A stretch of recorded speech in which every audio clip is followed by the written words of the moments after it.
Ano naman po yung danger kapag wala pong empathy sa loob po ng tahanan? So kung mahalaga ang pagkakaroon ng empathy, may danger po kapag walang empathy. So ang isa po sa panganib na yan ay ang pagkakaroon ng emotional distance and isolation.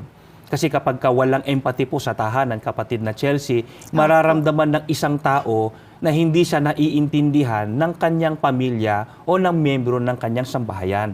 Kaya magkakaroon ng emotional distance. Magiging malayo yung kanyang loob sa kanyang mga magulang. Halimbawa na lang kapag ang anak ay mayroong problema.